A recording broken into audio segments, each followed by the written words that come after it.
I suppose all the important things have been told already. I just want to leave you some questions for the future, for us to think in a victories program for Europe, for Southern Europe, for Europe as a whole. Just some short remarks. Capitalism has done in Portugal what has done in Greece, more or less. 3 million poor people among 10 million, 10.5. 80% of the Portuguese population that works to someone else earns less than 900 euros and 500,000 earns 432 euros. 10% of the people officially that work cannot reach the end of the month and buy food. This among a workforce of 5.5 million people, 3 million are unemployed or in a precarity situation. But this is not the immediate result of the Troika Memorandum. Before the Troika Memorandum, there was a liberal regime for 40 years after the Portuguese Revolution. So before the Troika Memorandum, there were 2 million poor people, and around 40% of the workforce was either unemployed or in precarity conditions. What I wanted to point out is that what has reached Portugal in 2010 and 2011 was the end of social pact. But this social pact we never supported before, I believe. As far as I remember, it was quite difficult for the left radical to look to the so-called golden years in Europe after the Second World War and understand that this social pact was made upon 2 million dead people and of course the continued exploitation of the colonies around the world.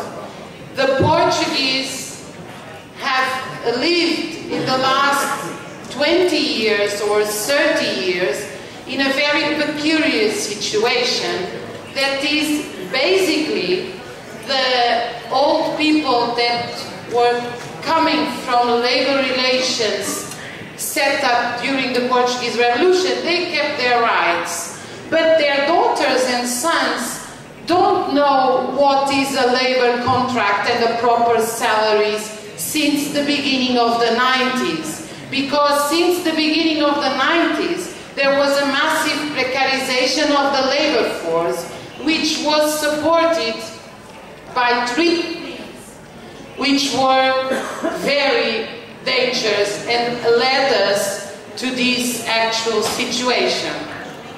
The first one was the family salary.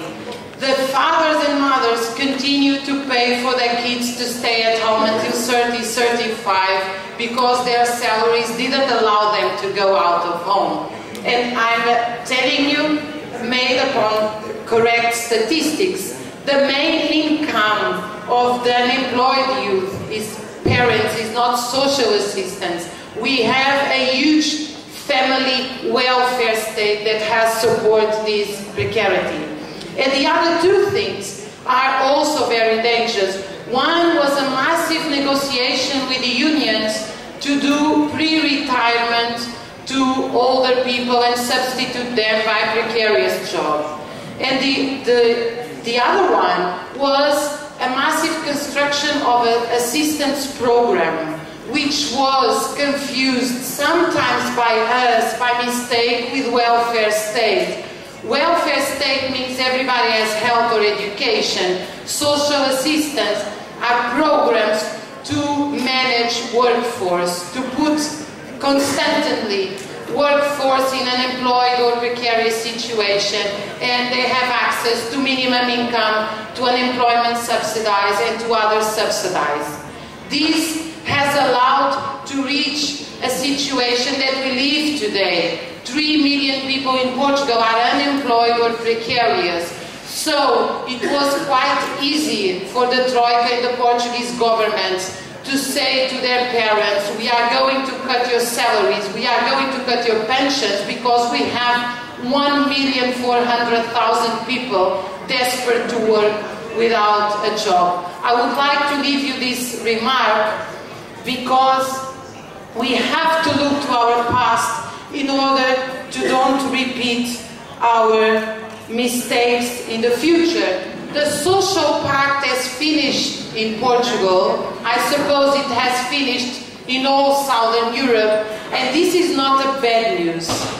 I'm sorry, but this is my honest opinion. I think it's a very good news that this social pact has finished. What is a bad news is that we couldn't answer to this properly. Of course, we were not ready to answer to the counter-cycle measures. That's why they have been done in the last 5 years with few victories and few resistance. In any case, I believe we have reasons to be optimistic. Welfare state in Europe is a unanimous policy.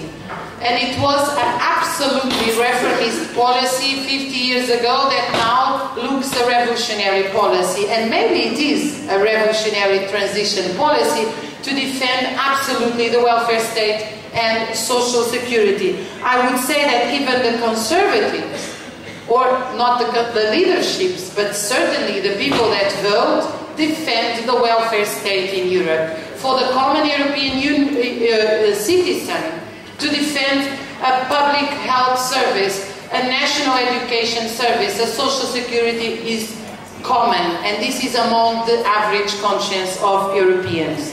I also think that we have reached an incredible level of urbanization, concentration of people in the cities, and highly graduated people. These are very good news for a new start after the end of the social pact. I also believe, and probably this is different in Portugal from Greece, that liberal democracy is not the end of history. In Portugal, there is a huge race in abstention, but critical abstention. And this is, of course, different from Greece, that is facing a totally new situation with the rise of new hopes in a party with very big electoral expression. In Portugal, huge amount of young people think that the parliament don't represent them, and the truth is that the parliament don't represent them. This is not a bad news. There are also, I will finish very, very quickly.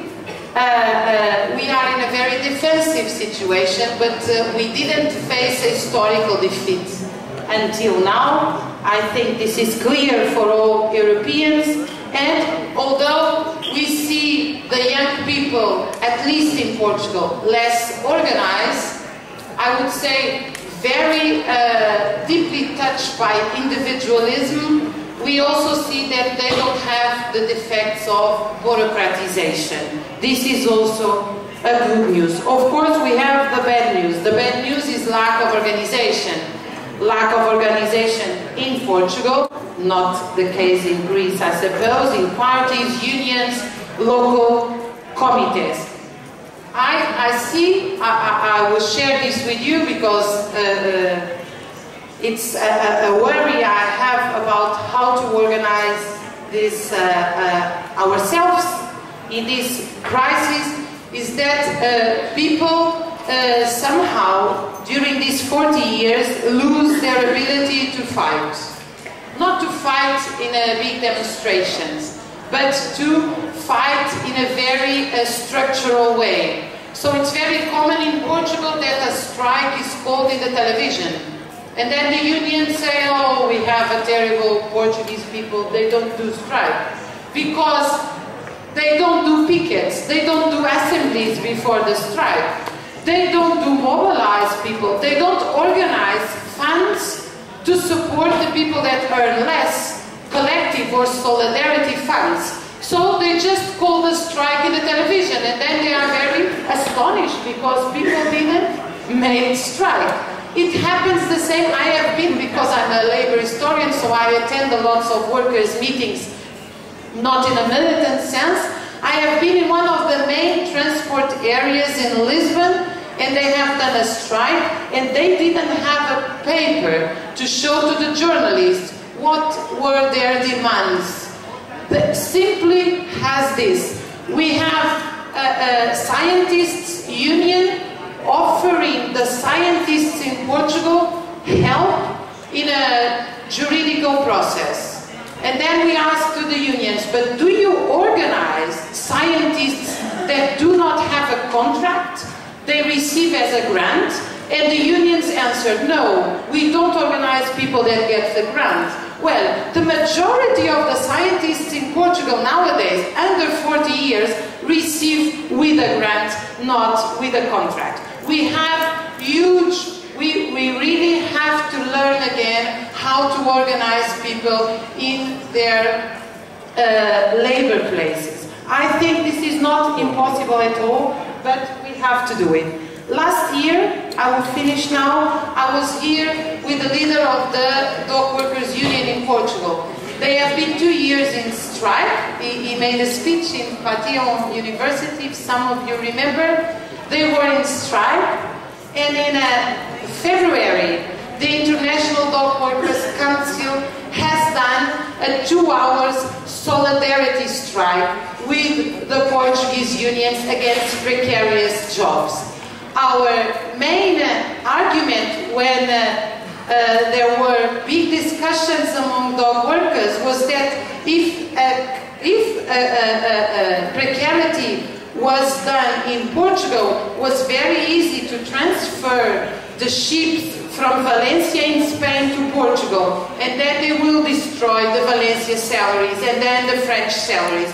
The dock workers realized this and made a strike of solidarity. This was essential to this strike become a victory, and it became a victory. It's the first victory of the Portuguese working class in the last 5 years. The dock workers managed to win what they wanted, and apart from that, they managed to make 47 precarious workers to become permanent workers.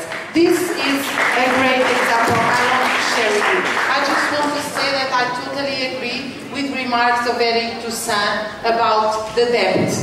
The debt is not our debt. The crisis is not our crisis. It's a crisis of private property, and this crisis of private property was turning to a crisis. It was turning to salaries, pensions, and public property. It was the private property that went bankrupt in 2008, and the only solution at the time for the left should be, I'm so glad they went bankrupt by their own system. So in the future, that's, I think, I hope that when we have a next crisis in 18 months or 20 months, we don't go and say, we have to save the banks. Let the banks to be bankrupt. It's their crisis, it's not ours.